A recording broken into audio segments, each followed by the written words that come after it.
Welcome to today's meeting. As the invitation says, it will focus on the Gulen Hizmet movement. Some of you were here then, maybe, in 2009. The event is a follow-up to the event we held here in June 2009. As I said, again, with Dr. Aslandogan. And before we proceed, I'd like to thank the Rumi Forum for helping us, and Emre Bey for helping us to put the event together. As I said in the invitation to today's event, the Gulen Hizmet movement, led by Fethullah Gulen, focuses on education and social issues. However, its influence, or even more perhaps its perceived influence, goes well beyond those areas in Turkey, as well as the US and elsewhere around the world. As I said at our last meeting, few people seem to be neutral about the movement. While there's a great deal of praise for the movement in Turkey, the US and elsewhere, for its activities, in particular its schools, there is also some criticism. So we may get into that in the discussion. Dr. Aslandogan is president of the Alliance for Shared Values, a New York-based non-profit umbrella organization for cultural and interfaith dialogue organizations around the US. And he's also a board member of the Gulen Institute. It's in Houston, right? Yep. He received his BA from Boğaziçi University in 1989, his MSc from Case University in 1995, and his PhD from the University of Illinois in 2001. I'm very much looking forward to his presentation and also to what I hope will be a good discussion afterwards. Dr. Aslandogan, welcome back to CSIS. The floor is yours. Thank you very much, Bülent Bey, and to the CSIS for organizing this event and for hosting me. And I am assuming in the audience there are participants who have been to the previous talk, and maybe many of you haven't been. So I'm going to assume that we have people who might be familiar with the movement somewhat, and those who are very familiar have specific questions, as well as those who don't know much about it. Is that a safe assumption? Okay, all right. Because some of the material that I present, maybe you may already know about it, but there may be others who don't. So please excuse that redundancy. The Hizmet movement, that's the preferred terminology used by its participants. In Turkish, the word means service or serving fellow humans or serving your community. Sometimes it's referred to as the Gulen movement by virtue of Mr. Fethullah Gulen, especially by social scientists in the West. But that is not a preferred terminology because it puts too much emphasis on one person. There are other terms used in Turkish and Western context, such as Jamia in Turkish context. And each of these terms, of course, have certain inaccuracies, certain advantages. So I don't think any particular term would be the right term to describe it. So I prefer to use multiple terms. The movement started in Turkey as a community, actually, around someone might call a maverick preacher, a scholar by the name of Gulen. It transformed, and it is still transforming into a social movement, especially during the 90s. So many social scientists see it as a transnational social movement, faith-inspired social movement right now, but some of the aspects of the early decades are still there, those aspects that relate to the community roots. It focuses on education projects, but there are other areas where movement participants have established foundations, sometimes corporations, and associations. These areas include, besides education, healthcare, disaster relief and economic assistance, publications of different forms and formats, and interfaith and intrafaith or intra-society dialogue. There are also a number of professional associations, both in business and in other professions, white collar, blue collar. And these associations serve two purposes. One of them is for the professional development of the members of those associations. And the second purpose is to channel some of their resources toward charitable projects. I will just show some examples of these projects and institutions before talking about them. Then I'll talk about Gulen himself for a little while, and then come back to the movement projects and institutions. This is a snapshot from a school in the city of Bursa, and I'll talk about the education projects in detail later. This particular is a snapshot from a hospital in Şanlıurfa in southeast Turkey that serves both southeast Turkey and also certain parts of Middle East. This is a set of pictures from a village rebuilding project in Darfur that the humanitarian aid and disaster relief organization Kimse Yok Mu, which could be translated as in there anybody listening, organized and working on. These are pictures from Gülen's very symbolic pioneering initiatives in interfaith dialogue in the early 90s in Turkey. This is a snapshot from an intellectual meeting in the town of Abant in Turkey. This is the only meeting of its kind which brings together the corners of various segments of the Turkish political and ideological spectrum together. About 100 to 150 intellectuals participate from all corners of political and ideological spectra. What is common among these projects and the volunteers who work on these projects or the officers of the organizations is a concept that I like to call the committed core. The committed core concept involves people who are committed to a high cause. They have solidarity around a high cause. As an example, establishing an educational institution, be it a dormitory, be it a tutoring center, be it a school, in a neighborhood which has problems, let's say drug problem. In a community, typically the vast majority of the community would like to get rid of that problem, be it violence or drug or whatever. But often what happens is people with good intentions, they try to do certain things, and when they see that their efforts are going nowhere, they get disheartened, disillusioned, and they simply leave. Or they don't do anything about the solution of that problem. And this continues, and the problem continues. In a community of well-meaning, good-intentioned people, we see that those problems continue, because nobody actually goes the final last mile. So in the case of the Hizmet volunteers, and it's not the only example of this concept, by the way, there are many other examples around the world. In the case of the Hizmet volunteers, the volunteers see whatever they are doing as something beyond a salary-paying job, as something that gives meaning to their lives. And they have solidarity with their fellow participants around this particular cause. And therefore, they are willing to commit much more to that cause than other well-meaning citizens might. In the case of the drug problem, for instance, in a school environment, if there's a drug problem, a principal or a teacher or a parent or a PTO member is willing to say, drugs will not enter this school over my dead body if anybody attempts to do that. So such individuals, 1 and 2 and 3, when they come together in a place, when they make this school free of drugs, then other well-meaning people who were dormant before, they also gather around them. So this committed core actually brings together the good in people, the intentions and the energy in the people, and activates them. And I often use the example of the sugar crystallization experiment, if you've done that in school, or saturation experiment. That is, you pick up a container, put water in it, and then begin heating it. And then at some point, you begin pouring sugar in it.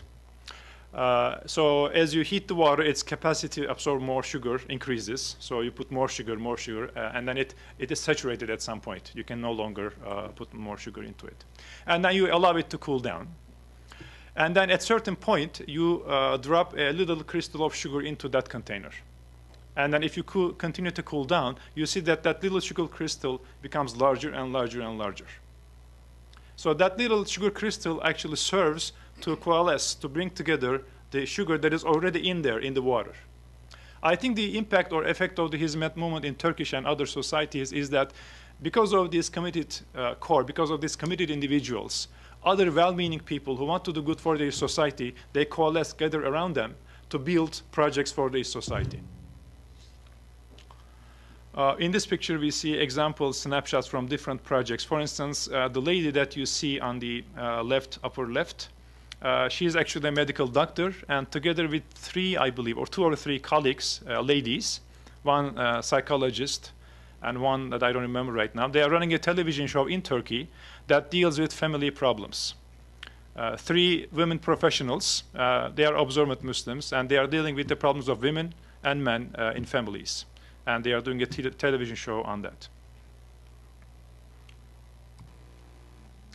Okay, let's talk about Mr. Fethullah Gulen, who is the core inspirer and motivator for the movement participants. He is a multidimensional person. He is a scholar, he is a thinker, he is a preacher emeritus. He worked for the Turkish government's Directorate of Religious Affairs. That's the only way one can preach in Turkey. So he was a civil servant for a number of years. He is an author, very prolific author. He has, I believe, over 12,000 pages in print right now. His speeches, addresses, short talks are also published on the web. I believe there is over 1,000 hours of audio-visual material that is available either on the web or in other formats. He is also an educator. That is, he personally teaches. To this day, he teaches a group of graduates of schools of divinity in his residence. And throughout his life, he has been a personal mentor and tutor. He is a progressive scholar and preacher, but he is rooted in tradition. That is, in his interpretation of the Islamic resources, be it the Quran, the commentaries on the Quran, the prophetic tradition, and other resources of the Islamic tradition. He is very progressive, but he is always rooted in tradition. When he brings an interpretation, it is always based on roots in the tradition, based on the this particular hadith, or based on the interpretation of this particular scholar. So therefore, he is not cut from the tradition. This is important for his impact, because we see, especially in Western countries, Muslim scholars, thinkers, authors, they may state opinions and write books and speak on topics, and their interpretations are found to be very compatible with Western views. But when they fail to connect with the tradition, they lose impact on devout Muslim populations. So in the case of Gulen, his impact is there because he's not cut from the tradition. As examples of his progressive interpretations, he may disagree with that statement, but for instance, there should be no prevention or no restriction on women becoming a president or judge in any society. Democracy as the best form of governance developed by mankind. Or Turkey being a member of the European Union.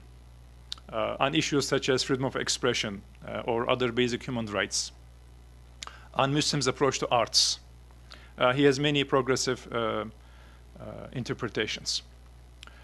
He is well versed in both Islamic and Western thought. He often mentions Western thinkers in his speeches. Bergson, Pascal, some of the names, Kant, that come to my mind right now. And he combines intellectual work with field work. That is, he's never actually isolated from the real community service work. From the start, he has been involved. Within the last decade, of course, because of his health condition, he was not able to personally participate in many activities. He continues to speak once or twice a week. He continues to edit some of his works that are about to be published. But most of his life, he was personally involved in actual field work. Some of his stances that were significant when they were expressed, his support for democracy in the 90s, early 90s in democracy, when there was a political Islamist party in Turkey who was about to get to power. And Turkish observant Muslims' attitude toward democracy was mixed.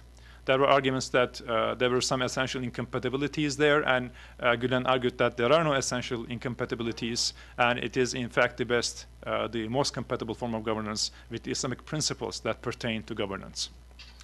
He supported Turkey's membership in the European Union process, and he supported the process. He continues to support that, despite the economic troubles that the Union is facing now.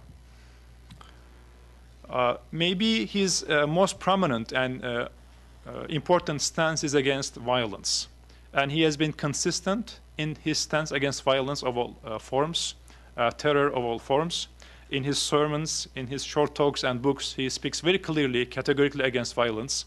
He rejects terrorism of any kind without regard to the declared cause. For instance, in the case of Palestine or other places when certain individuals identified as Muslim, when they resort to suicide bombings with the rhetoric that they have no other weapon. Gulen categorically rejects that argument. If an end goal is noble, the ways to reach that end goal should also be noble. Having no other means is never a justification for something that is wrong, some action that is wrong.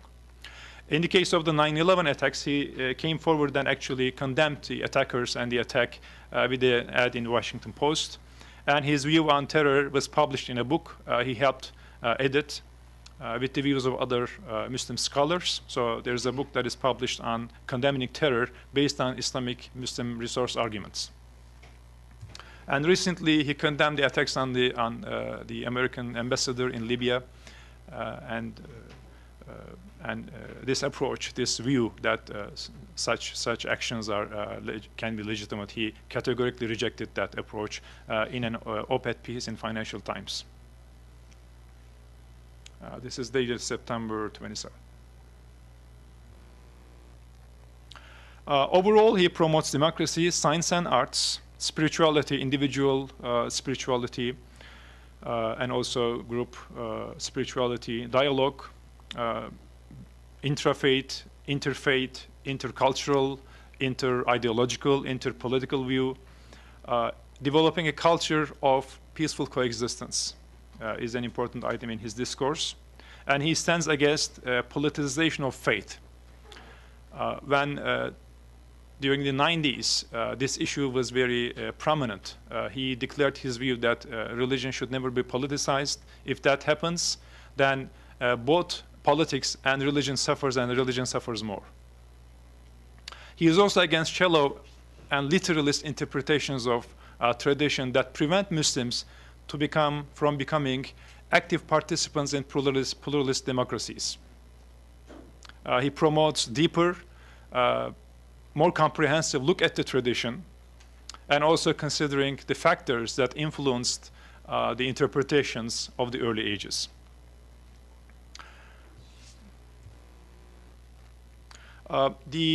The main themes of his advocacy or discourse roughly overlap with the activity areas of the Hizmet movement. So these include education, community service, dialogue, social justice, and virtues, development of virtues, individuals, and society. Let me say a couple of words about number 4 and number 5. When we say social justice, there are, of course, multiple dimensions to it.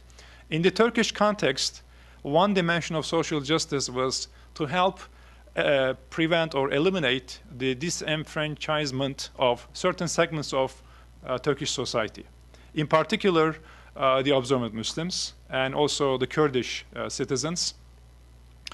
Because Turkish Republic had an ideology from the beginning, and basically every citizen was asked to subscribe to that official ideology, which relied upon a nation state, the idea of Turkishness, a particular interpretation of secularism, which is driven from French experience, especially 19th century French experience.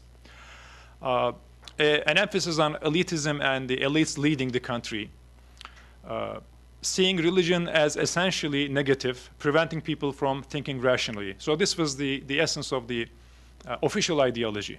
Now, this official ideology was adapted and applied across the government institutions, which resulted in discrimination against many citizens, including observant Muslim citizens. With his efforts, Gulen helped break this monopoly. He encouraged observant Muslim parents to send their kids to schools of law, to schools of military, police, to business. Traditionally, historically, more observant parents were reluctant to send their children to these schools. The argument in their minds was that if I send my child to a law school, the Turkish law at the time included elements from German, Italian, Swiss law. There could be elements that are against my faith. Therefore, if I send my child to the law school, he might have to do things that are contrary to my faith. Or if I send my child to the military school, he will become an officer, he won't be able to practice his religion, he will have to drink alcoholic drinks and other things, so I should not send my child to the military school. And similar arguments were developed in the minds of observant citizens. So when you combine this with the discrimination at those government institutions against observant citizens, the end result was the severe underrepresentation of observant Muslims and also other segments of society in these government institutions. So as a contribution to social justice and equal representation, proportional representation, he encouraged sending everybody's children to all these institutions, all these schools, and being there, having their rightful place in these institutions, which is theirs. It's their government, and they have a right and duty to be present in those institutions. So today, in many government institutions, including the military, the judicial system, and other places, there is more proportional representation of the political views, the world views of the Turkish society. And I think Gulen deserves a part of the credit for that. Number 5, for the development of virtues, individual and society. From the beginning, Gulen's approach to social transformation was a grassroots, bottom-up approach, which is in contrast with the political Islamist approach. That is more of a top-down approach. That is, Gulen's message was that if you would like to achieve a virtuous society, if you would like to transform your society toward desirable goals from your perspective, then the only way to do it is through cultural and social means. Attempting to employ political mechanisms to impose a particular lifestyle on people's lives is completely unproductive. As a matter of fact, it is counterproductive. So if you would like to achieve a social transformation, go through education and focus on the individual, person by person. Educate them if they are willing to participate in that institution or in that program, and that's the only way to do. I think that presents a sharp contrast with some other movements in the Middle East, and there are experts that talk about this topic, such as Dr. Greg Barton from Australia and Dr. Elizabeth Özdalga from Turkey. All right, now I'd like to go talk a little bit about the institutions and the activities. The educational activities of the movement participants in Turkey have multiple dimensions. If somebody is somehow associated, or they are inspired, they are readers of Gulen, they have listened to him, or they met with movement participants, they would want to do something about education, no matter where they are and what their position is, career-wise or in their society. And this doing something about education is a very core value, because education is seen as the ultimate solution to all social problems. Yes, government can do and should do certain things. Yes, there should be policies and funding and everything. Yes, yes, yes. But the long-term solution to any social problem has to go through education. Underrepresentation, drug problem, violence problem, social conflict, you name it. All those social issues, they can only be solved for the long term through education. Therefore, if somebody is associated somehow with the Hizmet movement, they would want to do something about education. It could be in the form of supporting a student with a scholarship. It could be choosing education as your career, becoming a teacher. It could be helping support a private school or a tutoring center. It could be helping start a tutoring center. There was an interesting project recently. The Writers and Journalists Foundation, they asked Turkish singers to sing some spiritual religious songs that praise the Prophet and some other religious values. And they collected these songs on a CD, and they actually marketed this CD. And with the revenue from this project, they actually built tutoring centers in Southeast Turkey that help the Kurdish kids there get a better future and career. Scholarships, actually choosing careers in education, establishing institutions such as dormitories, such as private schools, such as college prep courses, and other forms of educational initiatives. In this particular example, in this picture, we are seeing a group of students in a school in Bursa, and they are in their music class. So these schools are secular curriculum, schools that are open to everybody. And there is no religious education besides whatever government mandates in their official curriculum guidelines. And they are non-sectarian schools. In the smaller picture, you're seeing another little girl who won a medal in a social science Olympiad. Now, this is important because the balance of social sciences with math and science and arts is important for a well-balanced education. In the absence of this balance, it has been seen that the graduates of certain schools which emphasize only physical sciences, they may turn out to be radicals. So in these schools, there is a balance between social sciences and positive sciences and arts. This is an example of, from the Sema Hospital in Istanbul. The attractive feature of these hospitals from the community's point of view is that they are affordable and they bring the latest medical technology to the country. Sometimes when people cannot afford for certain types of medical care, then there are some mechanisms for funding, helping them actually pay for those treatments. In the smaller picture, you're seeing a volunteer who is probably in some place in Africa. It's a medical service, either screening or free healthcare service in Africa. This is the hospital that I mentioned in the city of Şanlıurfa, and the family that is behind this hospital, not just one family, but the prominent family, is actually a Kurdish family. There are quite a high number of Kurdish participants in the movement.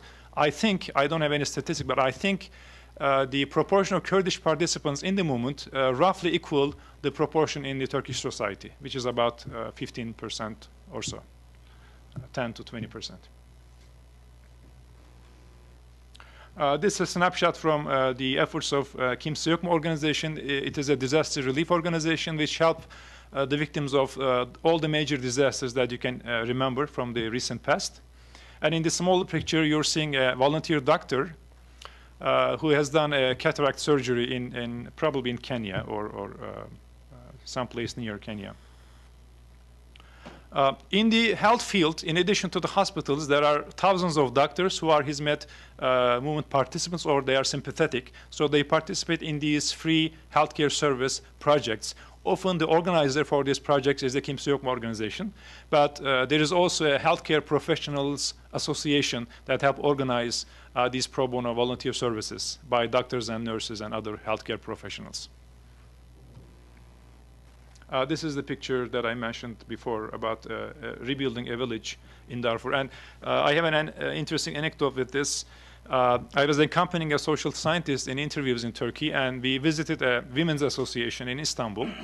I forgot its name right now, but in this association we met with a lady who apparently was observant, but she was not covered. And when we talked about everybody's profession and what they're doing, she said, "I'm an architect. And I'm drawing the plans for the buildings in this town that Kimse Yok Mu is rebuilding." So a professional lady, observant but not covered, an architect who is doing free architectural work for this project, I thought that picture was very meaningful to represent what Hizmet stands for. In addition to disaster relief, the Kimse Yok Mu organization has many other economic assistance programs. For instance, they have the Sister Family program, which matches a family in need with a family who is financially more able. And this is a long-term partnership that helps the family in need for the longer term, not just for once. The interfaith dialogue efforts of Mr. Gulen and the movement participants were very symbolically significant in the early 90s. These pictures are from the early 90s, 94, 95 time frame. These are significant not because Turkish people don't have a culture of coexistence. They do. During the Ottoman Empire, Muslims and Christians and Jews and others lived together, of course, with certain difficulties and with certain restrictions. But nevertheless, by and large, they lived in peace. So there is a culture of actually recognizing the members of other religions and respecting their religious practice. But during the First World War, things changed. Especially during the Turkish War of Independence, things changed. A small portion of the Greek community in Turkey, Greek Christian Orthodox community in Turkey, sided with the Greeks and their supported British against the Turkish War of Independence. And also a small portion of the Armenian community sided with the Russians and the British against, again, the Turkish community. Therefore, these situations left a scar in the collective mind of the Turkish population. So although they have a history of living together and respecting other religions, these events, the terrible events during the last periods of Ottoman Empire and the beginning of Turkish Republic, these left a big scar in the minds of the Turkish people. The question was, is the loyalty of these citizens, non-Muslim citizens, is their loyalty to Turkish state, or is their loyalty to their fellow brethren in religion or ethnicity? So these scars continued into the 80s and 90s. So with his efforts, Gulen actually helped close a page, and it is a work in progress, obviously, but he helped close a page in history and open a new page.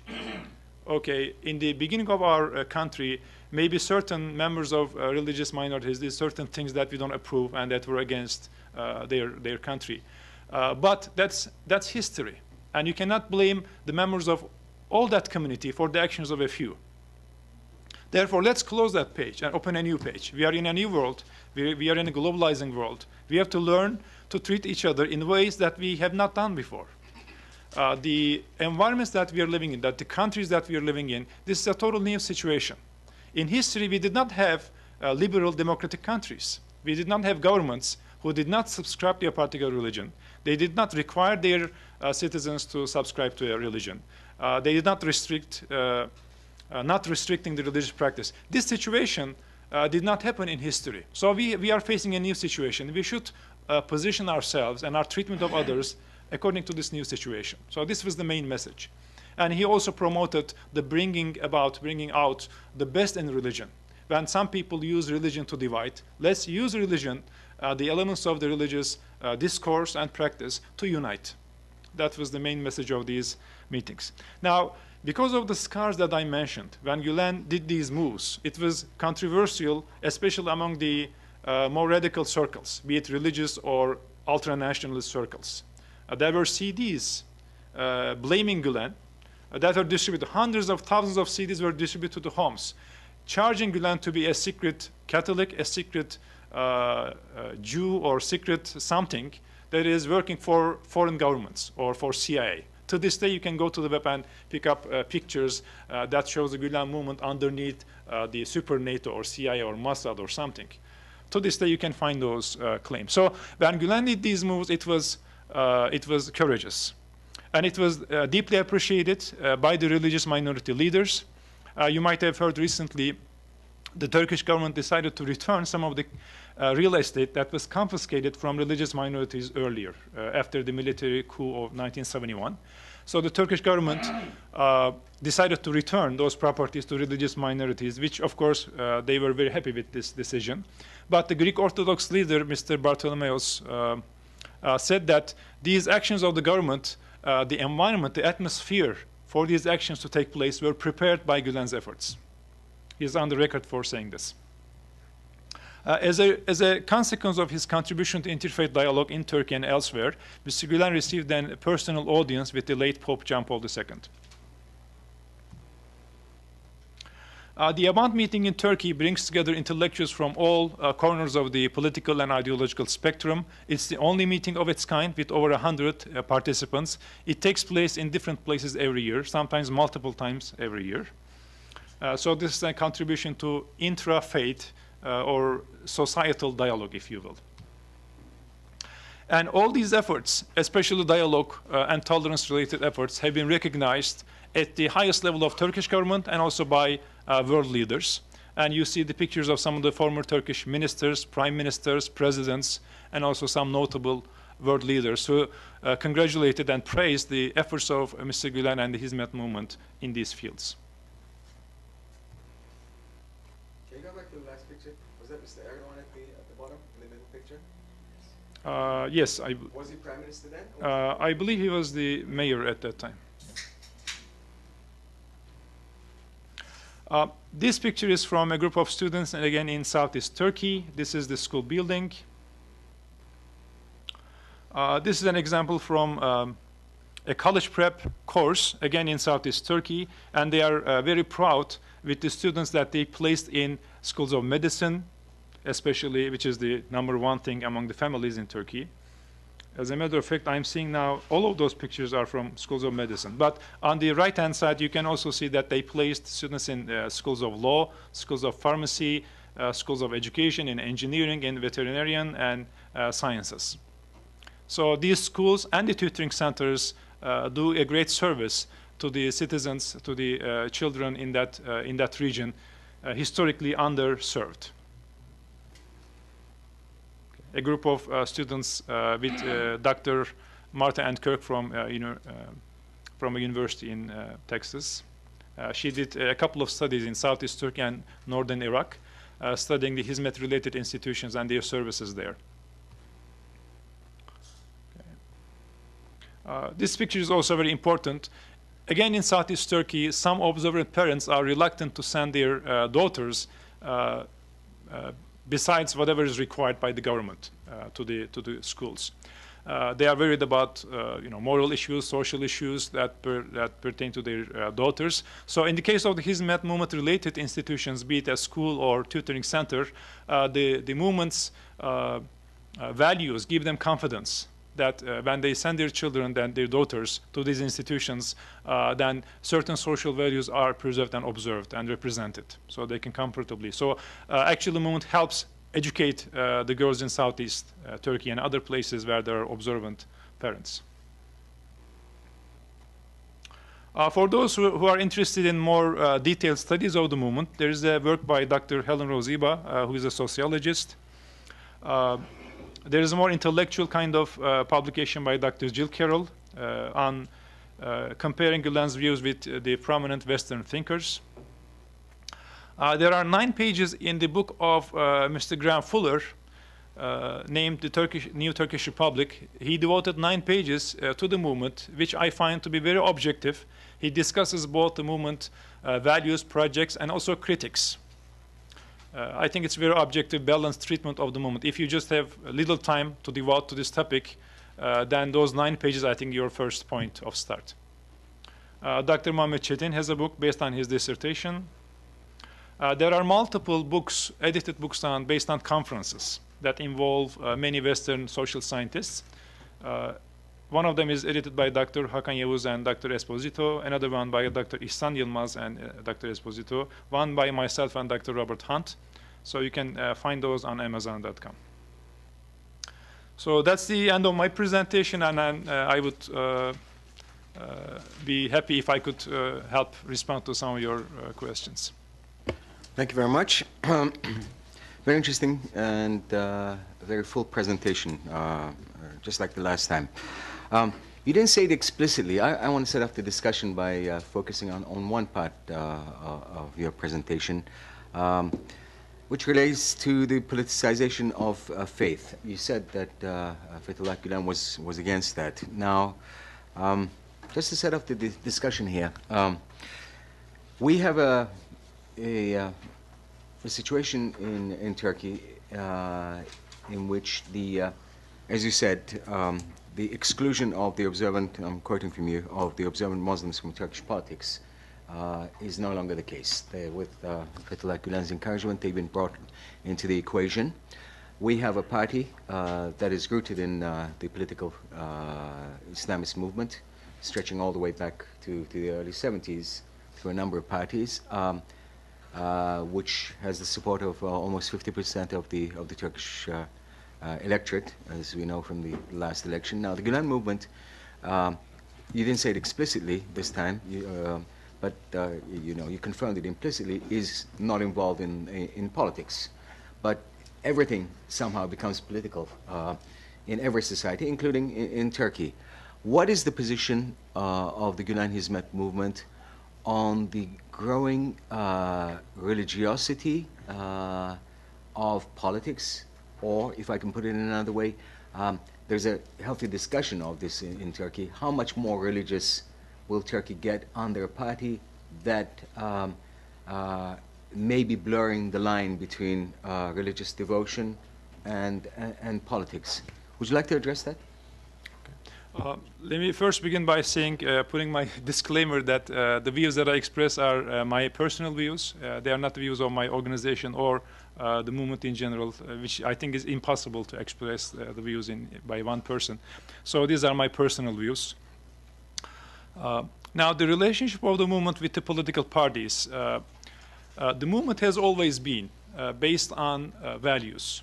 As a matter of fact, the concept of sharing values, despite coming from different backgrounds, holds a special place in Gulen's discourse. There was a group of social scientists who visited him some years ago.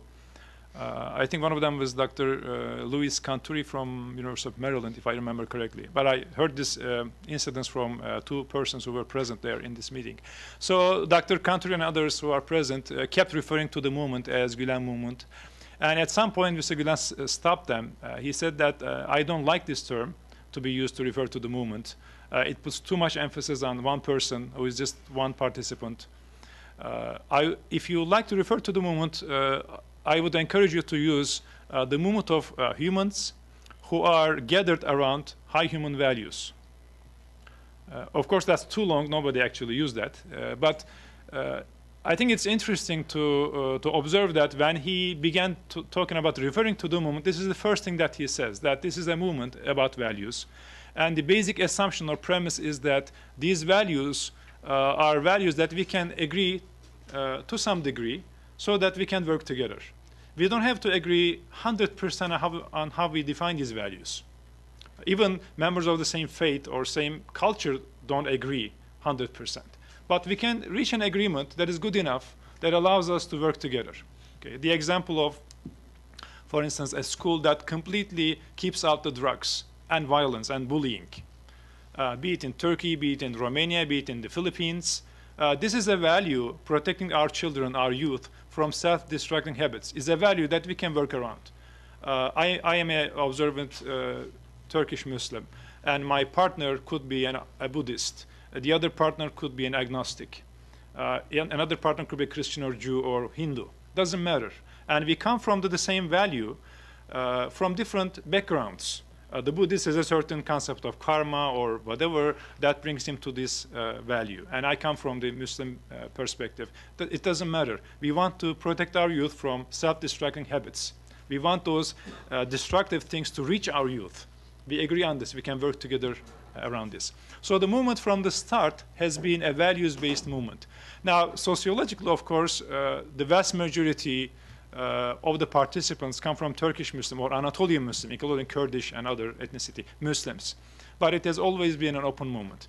And when you look at the discourse of Gulen and the institutions and the activities of the movement, you see what those values are. Democracy is certainly one of them. Respecting diversity and pluralism, giving a place for people of different orientations to live in a society, that's one of them. Respecting the parents, with the exception of the abuse cases, is a value. You can put these values together based on Gulen's discourse and also based on the values cherished by these institutions or their activities. So the relationship of the movement with the political parties throughout the existence, the evolution of the movement in Turkey has been based on values. These are our values. These are the ones that, the things that we cherish in our work, in our discourse. And if a political party is supportive of those values, then it is expected sociologically that movement participants would lean toward that party as long as that party supports those values.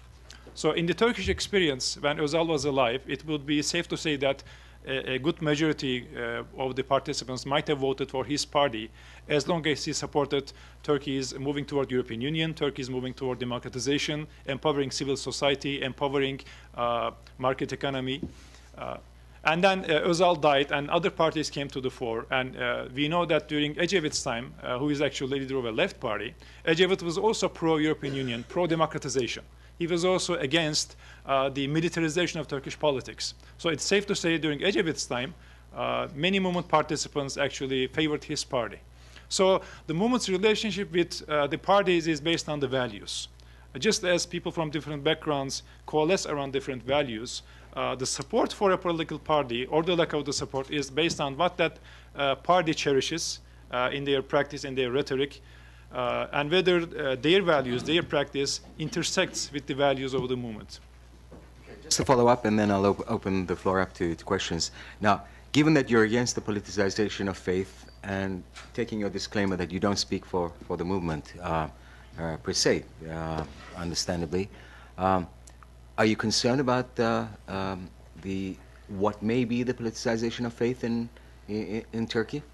And to add one more aspect to our discussion, the EU process seems to have dropped off the agenda. You've stressed the importance of the goal of EU membership for Fethullah Gülen and members of the movement.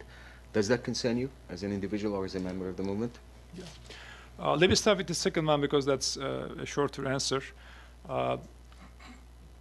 Turkish people in general had mixed opinions about the European Union from the early stages, but as the steps were taken to move Turkey toward the European Union, and as Turkish economy grew, and it actually became a real possibility for Turkey to join the European Union, then people reconsidered their position on the European Union.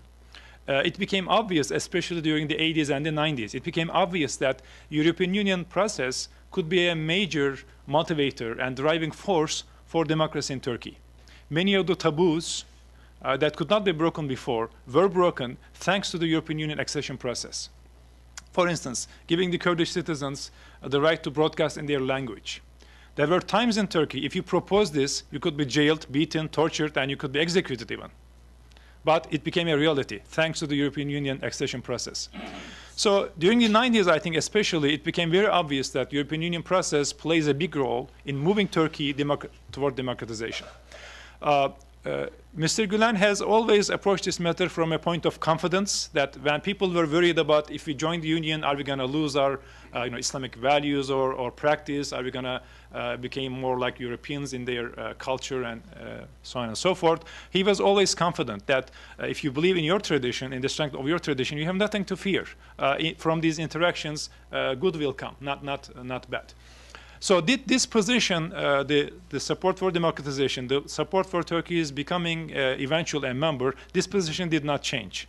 And the steps taken toward membership, the developments during the early 2000s were much swifter and decisive compared to the last few years. So I think, as far as I can observe in the movement-related publications, there is a bit of disillusionment in the lack of the speed, in the lack of the motive to move further in joining the European Union. So this position, as far as I know, has not changed. Your first part? About the, I was rephrasing my first question again. I hope you can answer some of it. I mean, there is, we're talking about an Islamic-based party, a party with its roots in the Islamist movement, more correctly. And there is, some of its critics say that there is a politicization of faith. And you specifically said that that was something that Fethullah Gulen opposed. Do you have a view on that? Okay. I think when we look at the issue of politicization of faith, it was more clear, more crystal in the case of the Welfare Party or its various versions during the 90s. There was a rhetoric that we represent devout Muslims in this country, and if you're a devout, observant Muslim, you ought to vote for us. And we're going to pass laws to make sure that we live in a more virtuous society. That kind of approach was very clear in the rhetoric of the Welfare Party, and Gulen was clearly against it. He rejected this approach completely. First of all, no party can claim to represent devout Muslims in a country. And the approach of top-down through legal system or through government apparatus to impose a lifestyle is counterproductive. It's against essential Muslim Islamic principles of freedom of choice. So in that case, it was clear. Now, in the case of the last decade, as far as I know, maybe if we can be more specific about the allegations, we can talk more clearly about them. But as far as I know, there is no attempt to pass a law that is based on the Islamic principles at the parliament. I only know of two cases. One of them is which can be seen as a humanitarian issue, to allow for the women, for the girls to dress with their headscarf in education institutions. That was passed but returned by the Constitutional Court. And the other one was, I think there was an attempt to criminalize adultery. So besides these two, I don't know of any attempt to actually pass an Islamically based law in the parliament. So when you say, Islamization of politics within the last decade, I think I'll need to more concrete examples of efforts. Well, maybe I'll get back to it, but the floor is open so other people can pick it up. Go ahead, Barry. Can you hit the mic? My name is Barry Jacobs, and I've been following Turkey, as Bülent knows, for at least carefully for the last 16 years. But I don't speak Turkish, and I've always had a little problem trying to understand Hizmet and its effect with a government in Turkey since, trying to think, 2003, that clearly expresses strong affiliation for Islamic values. How come Gulen Bey, is that how I would say it, has never returned to Turkey even for a visit? And the second question is, which is related to the first, I think Pennsylvania is a lovely place, but it just seems to me, again, as an outsider, slightly strange that rather than settle when he left Turkey in some country that was both closer and perhaps more culturally affiliated, what is he doing in the Pennsylvania countryside? Besides, I suppose, going to Penn State football games, but that's it. All right. Well, the reason for Mr. Gülen's not returning to Turkey, this is a question that that is being asked by many people. According to his statement, he said that he is worried that his return to Turkey might be taken advantage of by some people who would like to move Turkey backward from democratizing steps. So interpreting this statement, my view is that because he is so influential in Turkey, his return to Turkey will be seen as an opportunity to achieve a political goal by whoever they are. And many candidates can be thought of right now. So Mr. Gülen thinks that his return can be turned into a big hoopla event that would ultimately damage the democratization process in Turkey. Despite the fact that he definitely wants to return, and he actually keeps little pieces of soil from various parts of Turkey in his room, he says, I don't see the environment right now ready. My worries are not quelled at the moment. So there is no legal reason for him not to return. He can return, and the government on a number of occasions invited him, government officials invited him, others invited him on a number of occasions. He can return anytime, but I think he is waiting for the consolidation of democracy in Turkey, in which people can speak their mind very, very openly, freely, and something that the minister says or some prominent civic leader says is not immediately turn into a big conflict or a sensational item in the news.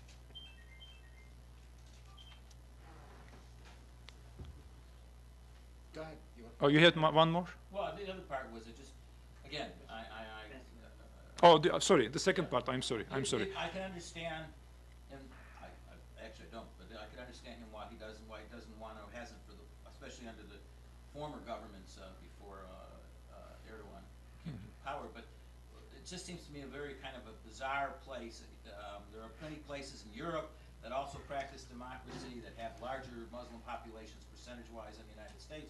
I'm sure it's a lovely place, people have been there, it's a beautiful estate, but it just seems to me a little bit strange. I can't quite understand why this man who's a very concerted Islamic theoretician, et cetera, why he would be comfortable or satisfied sitting in the middle of eastern Pennsylvania. Okay, I'm not sure if this, I'm not sure if this question was asked, that specifically, but I know that he commented on, some of the reasons for him being here. Well, the reason for his coming here is very clear. That is for medical treatment.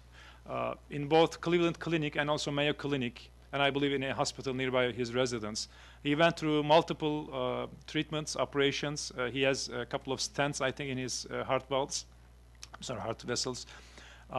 So the initial reason for him to come here was to get treatment. But after he came here, because of the hot political climate in Turkey, his doctors recommended that he not return because stress is very harmful to his health. It is already fragile. So in those times, he remained here to stay away from the stress.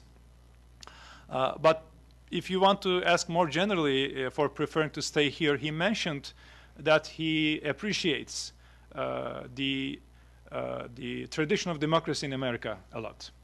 When he talks about the superpowers or the big powers of the world, he, on a number of occasions, mentioned that the United States is the most democratic of those big powers in the world. And if you're going to talk about leadership of some kind in the world, because of its democratic tradition, the United States deserved that position more than others. Of course. He also mentioned on a couple of cases the high standards of U.S. medical institutions, which was in contrast with the Turkish hospitals of that time, in which the doctors treated patients like servants, or I don't want to say slaves, but basically people who ought to obey their commands and do exactly as they say, and they had little respect. They were speaking from a position of higher authority. So that was in contrast. And also the environments were not very attractive. So he praised the U.S. medical institutions on a number of cases, both for the doctors' respect for the patient's rights, patient sensitivities, and also for the environmental design. Of course, they interpreted or looked at the other way, given the fact that he respects the tradition of democracy in the U.S. It leads people to interpret his reluctance to return as perhaps a lack of confidence in the Turkish democratic system, even after, as Barry says, 10 years of what one would assume to be a friendly government. I won't expect you to comment on that, but we'll go to the next question. Go ahead. Yours, please. Can you hit the mic? Hi, I'm Jim Loeb from Interpress Service, and I was very grateful that Emory has taken me on one of the trips to Turkey. I have 3 questions. I don't think that's probably fair, but I'll state them very briefly, and you can decide which ones you want to answer. And the first is, to what extent is the movement, is the relationship between business interests in Anatolia and the movement? I mean, clearly, there seems to be some dialectic between the two. Excuse me, both with respect to where you cultivate your core kind of volunteers and funders, but also in terms of when it goes out into countries like Senegal, there are Turkish businesses, and then that follows movement schools. That's my first quick question. Second is the Kurdish issue. Could you elucidate that? It's becoming increasingly acute with the Assyrian situation and the increasing possibility of a transnational Kurdish movement. Does the movement, or secession or independence or whatever, does the movement, is it concerned about that, and how does it relate to the situation in Syria? And third, finally, one of the criticisms I've heard a lot is the notion that the movement, insofar as it has a central direction, has essentially infiltrated the police and the prosecutor's offices. And we see in the Sledgehammer and in the other Ergonokon case, either an attempt to protect the democratic advances against a possible revanchist military, or we see a more aggressive approach to punishing those who are laicists and those who supported the previous secular regimes. Again, you can comment on all 3. I'm sorry for asking so many 3 questions. big questions. I don't know how long he's going to take in answering them. How many hours did we have? I'm sorry. Okay, let me make an attempt. I think we have about 23 minutes more. Yeah. Okay. Now, the business interests in Anatolia.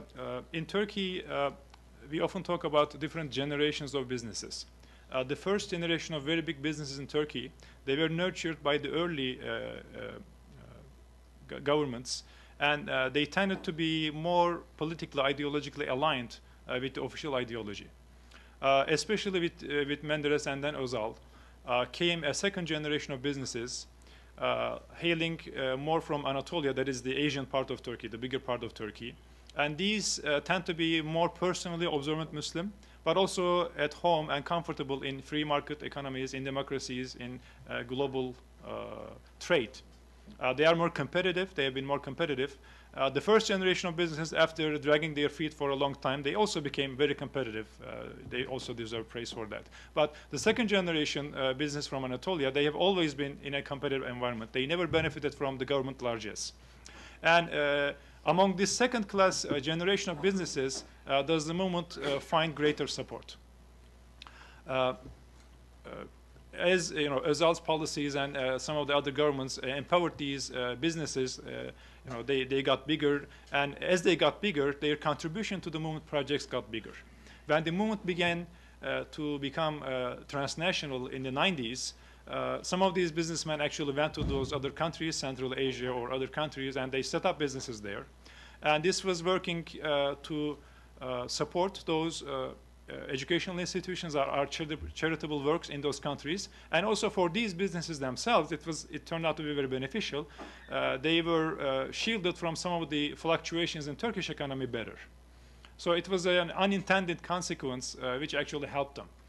In some cases, some educators being in that country earlier helped maybe these businesses set up shop faster.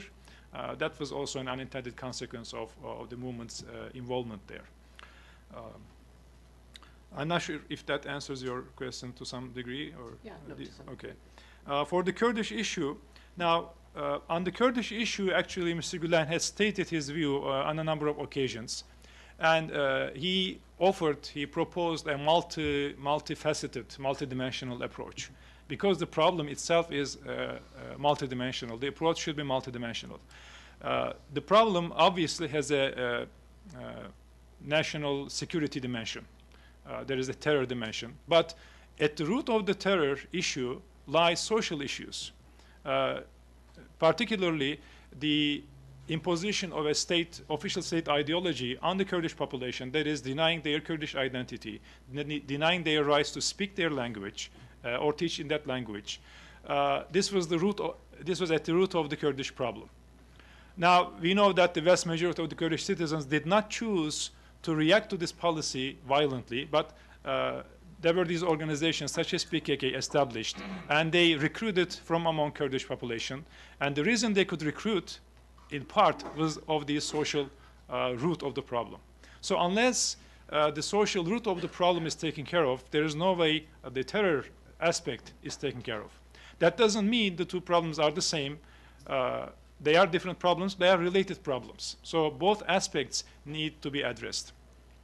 Now, for the social and political aspect of the problem, Gülen's approach was multifaceted. One of them is, as always, we have to work through education, educating Turkish kids about the issues that face the Kurdish part of the society, and educating Kurdish kids about citizenship, democratic ways, political means, and also the impact of violence and terrorism. So through education, things should be done. Another facet was the empowerment of the civil society organizations and leaders and advocates. Because these civil society players and actors have been silenced by the PKK terrorist organization. They have been intimidated, and the civil society often sides on the side of the peace. Therefore, the empowerment of the civil society leadership, opinion leaders, people who are respected by their fellow Kurdish citizens, their empowerment was another aspect of this solution. Another aspect was, or facet was, the economic development of the region. Again, poverty is a driving force for recruitment for violent activities, or it makes it easier as a recruitment ground. And also an emphasis on the aspects that unite, that bring together Kurdish and Turkish populations, as opposed to de-emphasizing them. For instance, the vast majority of 80%, it changes, but depending on the study, but about 85% or 90% of Turkish population are technically, literally Sunni Muslims. And for the Kurdish population, their majority is also Sunni Muslims. So this is the common point. Can we take advantage of this point without politicizing religion? That was one point of Gulen. And also through education, just as we educate on mutual respect and tolerance and empathy, also through education giving hope to the youth. Because hopelessness, desperation is one of the main driving factors for terrorist activities. When the youth doesn't see any hope, no light in the end of the tunnel, then it's a lot easier to recruit them. That is why some of the educational institutions in Southeast were actually sabotaged by the PKK organization. Ultimately, it came to the parents, Kurdish parents, to say no to the PKK. These schools and tutoring centers are really helping our children. You're not touching them. This was their response. The approach to the Kurdish issue is to deal with the causes, root causes, social and political causes of the problem that end up making it easier to recruit for terrorism. And for the terrorist activities, of course, the government will use its means to deal with the terrorists. The third question was, okay. Okay. Yeah, the term infiltration have been used many times, countless times by Turkish media in the Turkish context. The very term actually implies something. Okay, when you say people who like a preacher, who read his words, who are sympathetic to him, they are infiltrating this institution. This mentality, this actually talks about a mentality that this institution belongs to a certain group of the population. It is there, so anybody who doesn't think like them, if they enter that institution, they are infiltrating it. We're talking about Turkish citizens. It is their very right to be in every institution of their government. So who is infiltrating where? I think the term actually, when you talk about infiltration, it is speaking about, I'm not, of course, addressing you, but many people use this term in Turkish media. It is talking about a certain mentality of monopolizing government institutions, not allowing anybody who doesn't subscribe to this ideology to be in there. So when that actually happens, it is seen as infiltration. Now, in reality, sociologically, in government institutions today, there are many people who are sympathetic to Gülen's views. This is because of his advocacy, decades of advocacy in Turkey, open, clear, public advocacy. When you look at any particular institution, there would be some number of people who would be sympathetic. There is no question about it. How do these people behave in situations of decision? If they are truly influenced by Gülen's discourse, it is out there, it is public. You can look at that discourse. And there are sometimes public statements on issues. So if they are truly influenced, you can tell how would they behave based on this discourse and the field work that is out there. So if you talk about the particular legal cases, investigations and legal cases, again, I have to come back to the values. Democratization is important. It's a core value.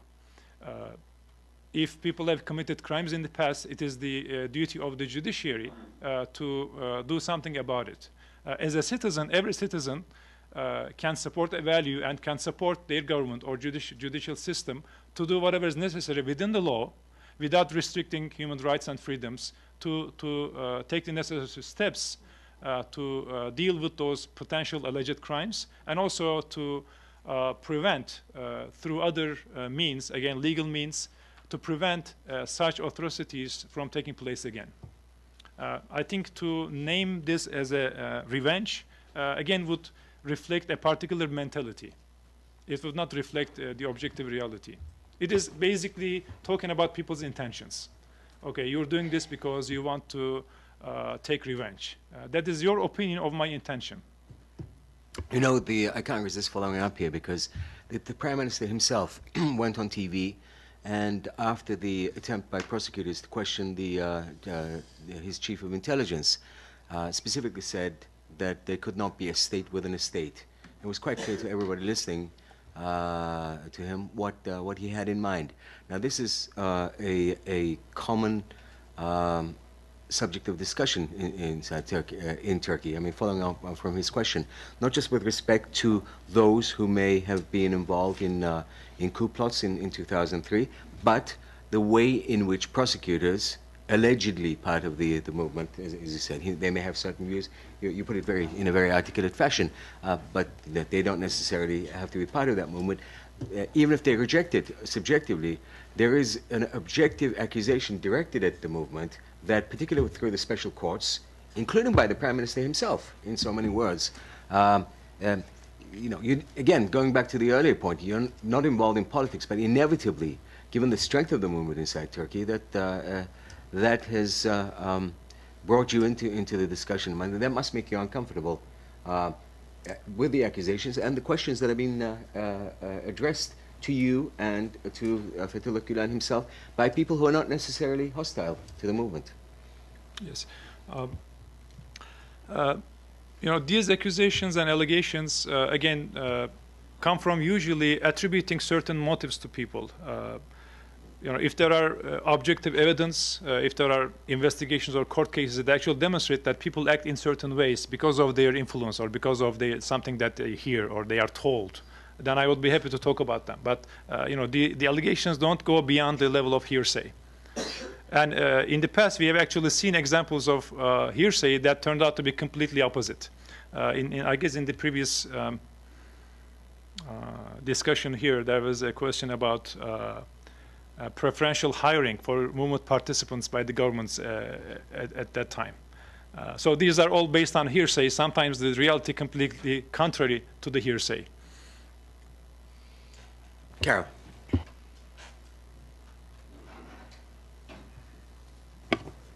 Thank you. I also have a few questions, if you don't mind. With regard to your presentation, there was a lot of emphasis upon the movement's philanthropic efforts in the Southeast. And in the Kurdish media, there does seem to be a suspicion of the movement's intentions.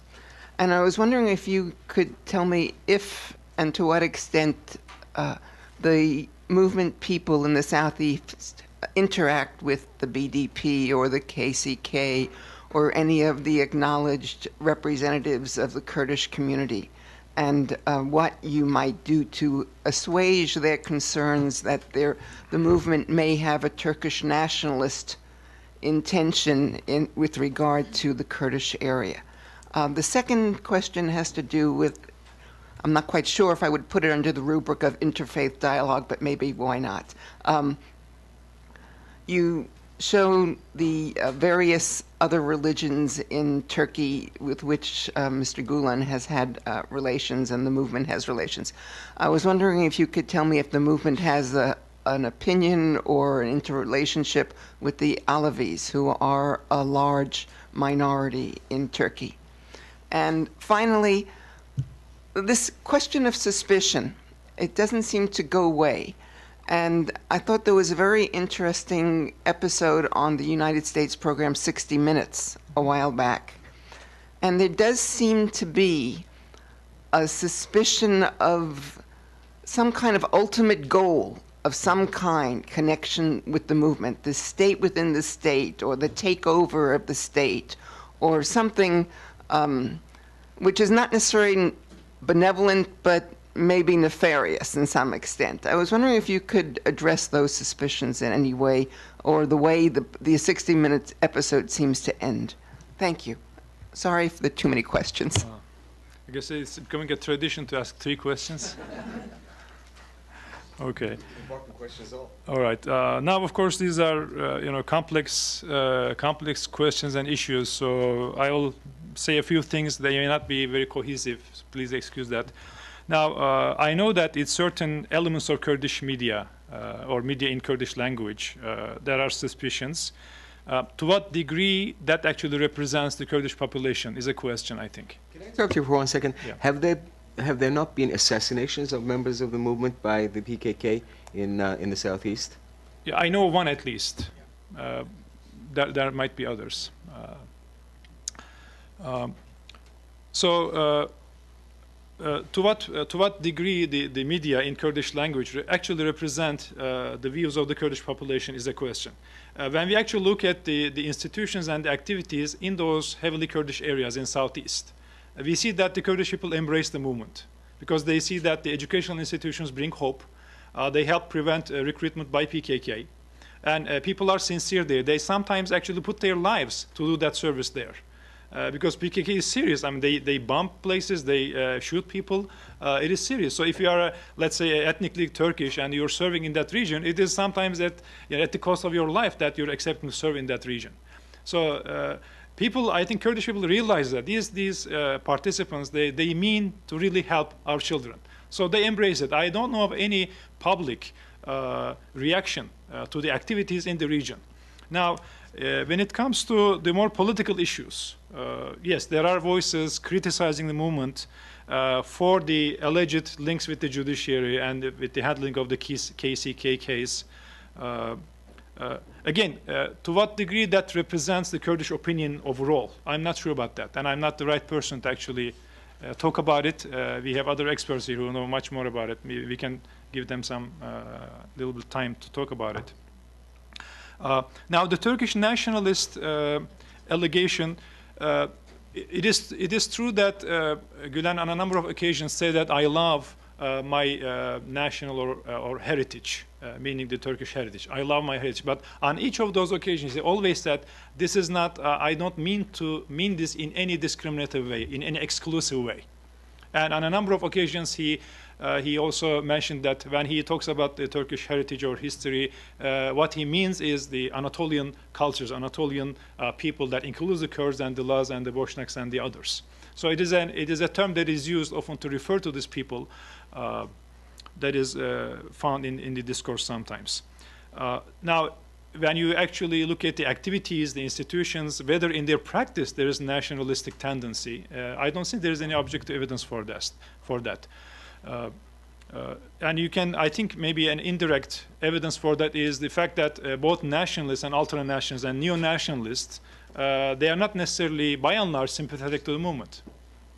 You know, Turkish ultra-nationalist movement is actually not very sympathetic, by and large, not everybody. Okay. The issue of Alevis. On the issue of the Alevi population, which is very significant, sizable, there were a number of proposals by Mr. Gulen and some of the initiatives by the Journalists and Writers Foundation. For instance, there was a proposal, I don't know at what time, it was proposed to set up the places of worship for places where there is an Alevi population who requests or who needs it. As far as the recognition of Alevi identity and also for not imposing a particular teaching on the Alevi population, I think the movement is on the same page with the Alevis on those issues. Now, Gülen himself, of course, comes from the Sunni tradition, so his interpretations are based on the Sunni tradition. But in terms of interacting and living together in harmony with the Alevi population, I think they have moved and acted on a number of occasions to make it possible. They have been in interaction. The Journalists Foundation have been in interaction with some Alevi groups and associations to help eliminate the suspicions between Sunnis and Alevis, to help eliminate the stereotypes. For instance, there was a case when there were some allegations made about Alevi practices. Mr. Gülen actually came out and made a statement that these are false allegations and they are used to polarize the population. They are completely untrue. And so he defended the Alevi population against these accusations. So I think when you look at the individual things that he said or when the individual initiatives of the Journalists and Writers Foundation, there's not much you can criticize, but there is a lot to praise. Again, if there is criticism, it is coming from the potentials, attributed intentions. I think we may have time for 2 more questions. Go ahead, please. I come from Pakistan, and thanks, Emery, for inviting me over for this event. I wanted to ask 1 to 3 questions. Let me make a good ice cream. Everybody gets the right for 3. What is the influence of Gulen movement on the development of business from moving away from Mutasiyad and over to Musayyad, more like a conservative, socially conservative and politically more democratic, from Mutasiyad to Musayyad and Tuzgan? What's the influence of this movement on Ahmed Davutoglu's zero conflict and moving over to the Turkish relationships with Greece, Armenia, and Russia. And third, I would like to ask, I would like to state over here that this Gulen Movement schools are doing a marvelous job in Pakistan. There are more than 17 schools in Pakistan studying 6,000 Pakistani students over there. And in Pakistan's last floods, where 10% of Pakistani population was affected, one of the 2-3 organizations which did a tremendous work, Kim Seok and IHH, were there.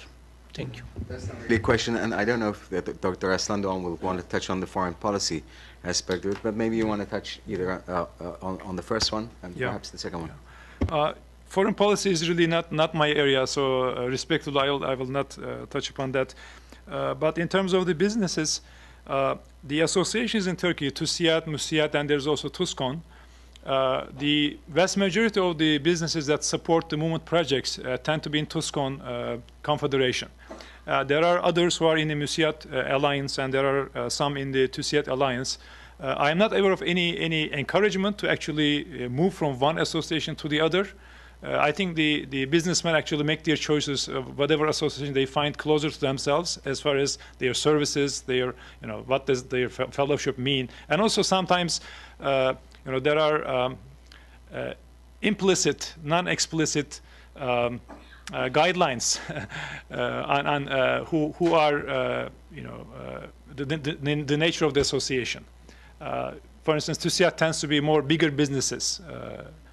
So I'm not aware of any encouragement to change associations or form associations of any kind. But I just know that TUSKON actually holds the vast majority of the supporters from the business field. Okay. Anybody else? Anybody, please. What are the contributions of the movement to relations between U.S. and Turkey?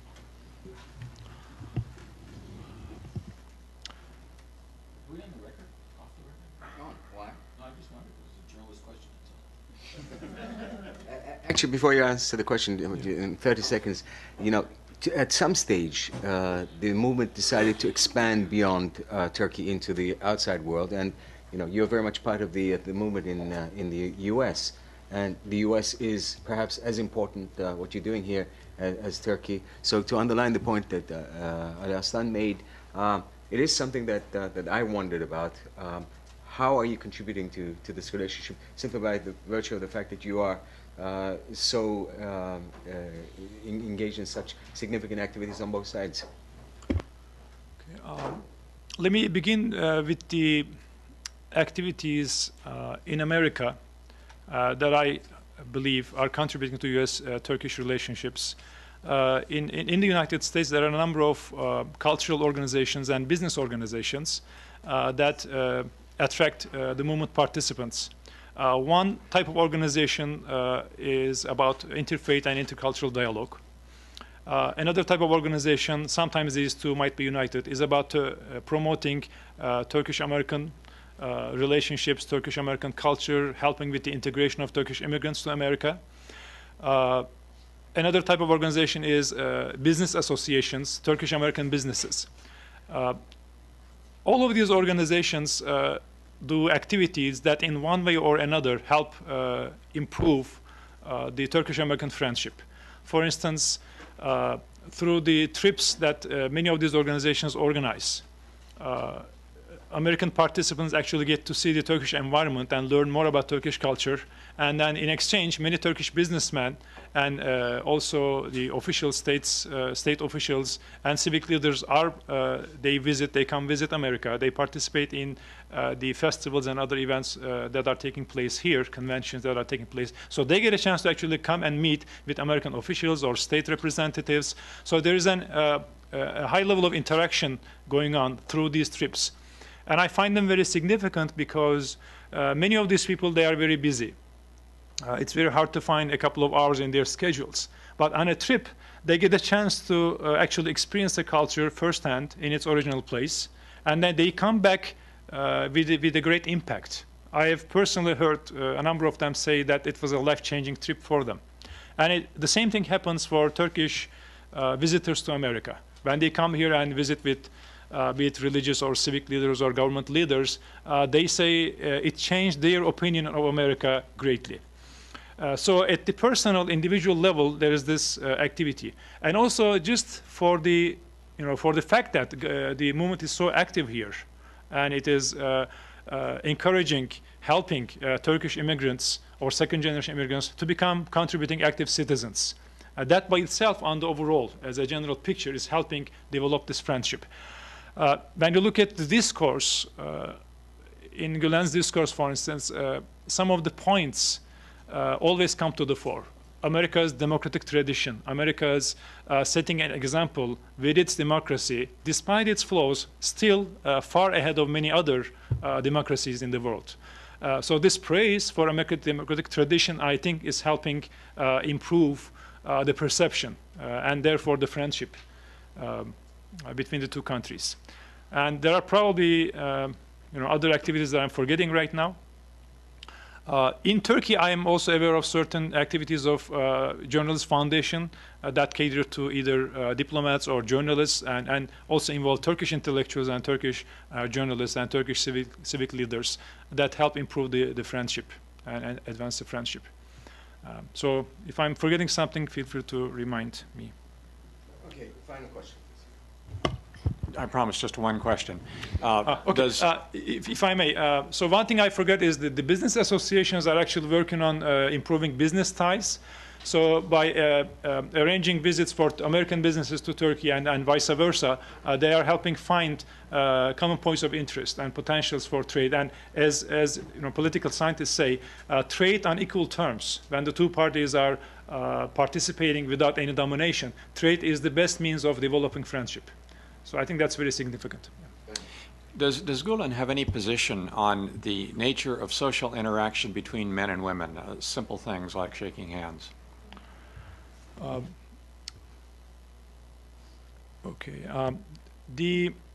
Gulen spoke on a number of occasions on the role and the status of women in the society. In terms of the particular interaction between men and women, there are certain elements or guidelines that come from the tradition that can be traced to authentic sources, and they are authentic guidelines.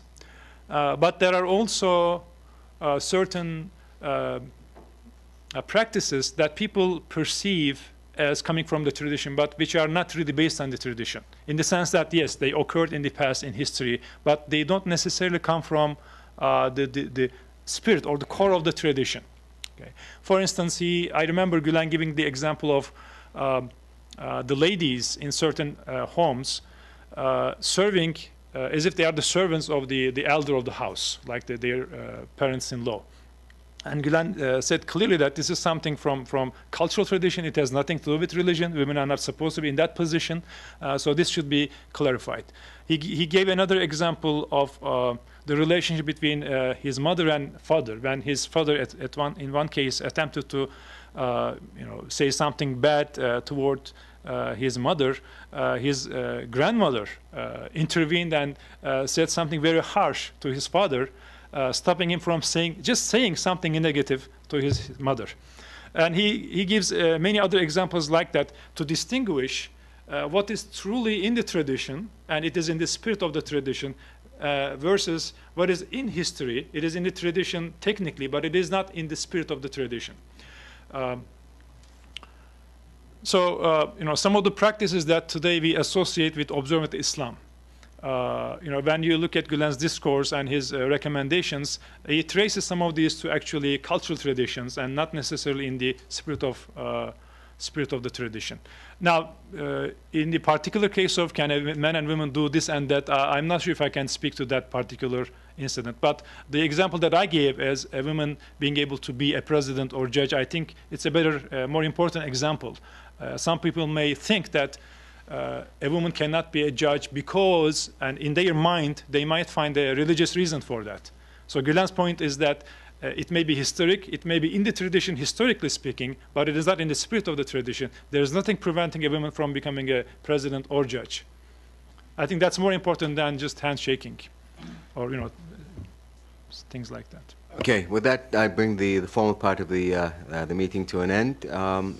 But if there are other questions that you might want to take up directly with Dr. Aslandogan, he may be around for a few more minutes.